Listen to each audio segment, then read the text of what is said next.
오늘 우리에게 주시는 하나님의 말씀 요한복음 9장 13절 14절입니다. 요한복음 9장 13절 14절 말씀 함께 읽겠습니다.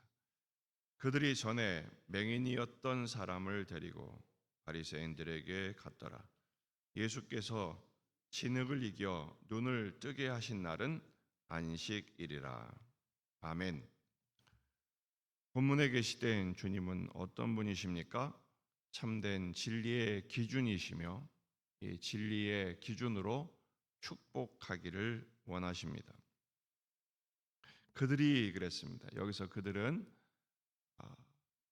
이웃 사람들, 그리고 평생 시각 장애인이었던 사람이 옛날에 맹인이었다는 사실을 아는 사람들을 의미합니다. 유대인들이죠. 그들이 전에 맹인이었던 사람을 데리고 예수님을 만나서 진흙을 이겨 눈에 바르고 실로암 목가에 가서 씻으라 하신 말씀대로 순종하자 이제는 보게 되었던, 전에는 어둠의 사람이었지만 지금은 빛의 낮의 사람이 된 그 사람을 데리고 바리새인들에게 갔다는 것입니다. 이 치유받은 맹인을 왜 이 사람들은 바리새인들에게 데리고 갔을까? 그 이유는 그의 변화가 너무 놀라웠기 때문이죠. 평생 어둠 속에 살았던 사람이 순식간에 변화되어서 보지 못했던 사람이 보게 되었으니 그 놀라움이 얼마나 컸겠습니까? 너무 놀라운 나머지 믿을 수가 없는 것이죠. 그리고 이 사람들은 여전히 본문에 있는 것처럼 전에 맹인이었던 사람, 이 사람이 지금 다시 보게 된 사실을 인정할 수가 없는 거예요. 그들의 기준이, 그들의 사고가 고침받기 전의 사람에게 머물러 있다는 것이죠. 그것에 대하여 공적인 해석 혹은 공적인 승인을 받기 위해서 바리새인들에게 이 사람을 데리고 간 것입니다. 잘 아시는 것처럼 당시 바리새인들은 진리와 거룩의 기준점으로 여겨지고 있었습니다. 원래 바리새인이란 뜻은 분리된 자들이란 뜻이죠. 율법의 전문가였고 율법을 가장 잘 알고 율법을 가장 엄격하게 지키는 사람들이었습니다. 하지만 예수님께서 보시는 바리새인들에 대한 평가는 달랐어요. 마태복음 23장 2절 서기관들과 바리새인들이 모세의 자리에 앉았으니 그러므로 무엇이든지 그들이 말하는 바는 행하고 지키되 그들이 하는 행위는 본받지 말라. 그들이 말하는 것이 율법을 말하는 것이므로 틀린 것은 없으나 그들의 행위는 본받지 말라. 왜냐하면 그들은 위선자들이었기 때문입니다. 말만 하고 행하지 않았다는 것이죠. 사람들에게는 무거운 짐을 지어놓고는 자기들은 한 손가락도 움직이지 않았던 그런 사람들이었다는 것입니다. 따라서 그들은 진리의 기준, 거룩의 기준으로서의 자격이 없는 사람들입니다. 마침 14절을 보니까 예수께서 진흙을 이겨 눈을 뜨게 하신 그날이 안식일이었다는 단서가 붙습니다. 그러니까 이 사람들의 이 치유받은 사람을 바리새인들에게 데려간 이유가 드러나는 거죠. 왜냐하면 바리새인들의 판단은 불보듯 뻔할 것입니다.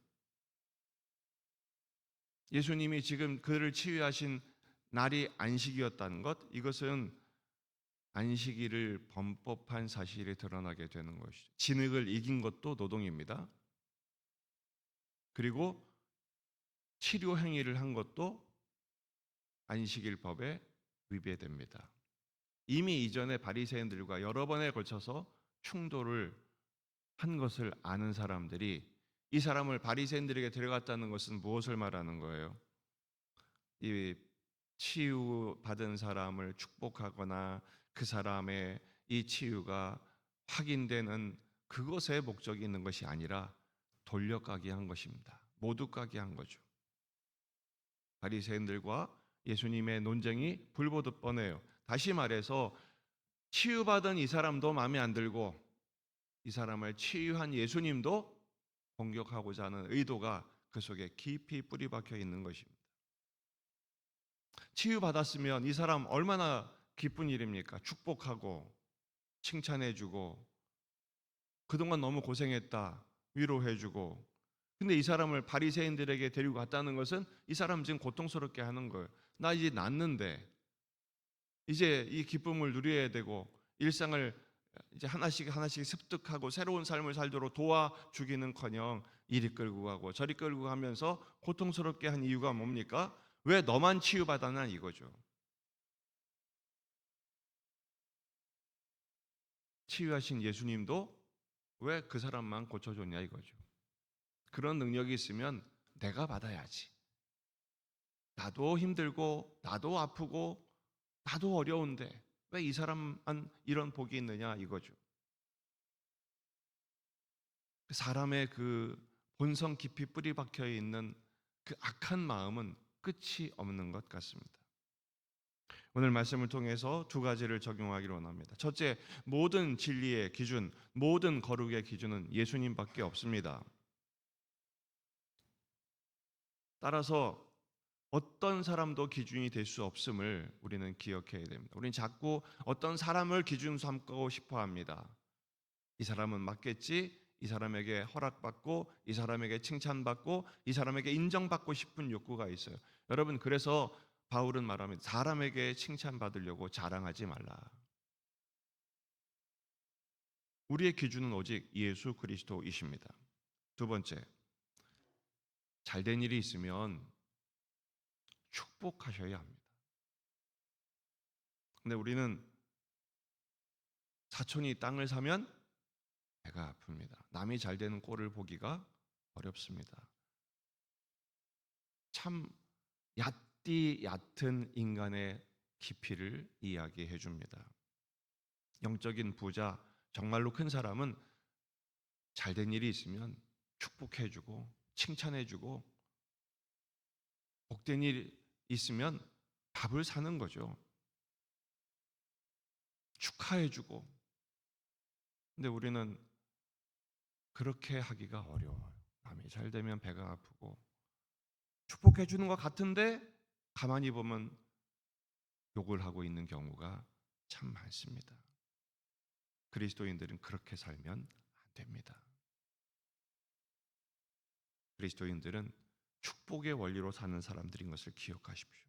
창세기 12장 3절 너를 축복하는 자에게는 내가 복을 내리고 너를 저주하는 자에게는 내가 저주하리니 땅의 모든 족속이 너로 말미암아 복을 얻을 것이라. 축복하는 자를 하나님이 복을 주십니다. 이게 서로 복된 존재가 되는 복된 공동체가 되는 원리인데 우리는 그렇게 하지를 못해요. 여러분, 오늘 만나는 사람들을 축복하십시오. 보너스란 얘기가 아닙니다. 말이라도 칭찬해주고 축복해주고 축하해주고 격려해주고 사람이 깊어지고 멋있어지는 것입니다. 부러워하지 마십시오. 시기하지 마십시오. 내가 축복하면 하나님이 그 사람을 복 주실 뿐 아니라 그 사람 때문에 나도 덕보고 사는 거예요. 하나님의 축복자들을 가만두시겠습니까? 또 한 가지, 이 사람들은 이 치유받은 맹인을 바리새인들에게 데리고 갔잖아요. 우리는 어떤 사람이 되어야 됩니까? 예수님께로 데려가는 사람이 되어야 되지 않겠습니까? 오늘 만나는 사람들을 어떻게든 주께로 인도하기 위해서 기도하고 실천하고 순종하는 저와 여러분의 삶이 되기를 주의 이름으로 축원합니다. 기도하십시다. 말씀을 붙들고 우리 자신과 가정과 교회와 지역의 복음화, 민족의 복음화, 세계의 복음화를 위해서 환우들, 군인의 아들들, 수험생들, 취준생들 또 오늘 수요 예배가 있습니다. 모든 예배자들을 위해서 여러분 가져온 기도 제목들 가지고 간절히 기도하시다가 돌아가시겠습니다. 다 같이 기도하겠습니다.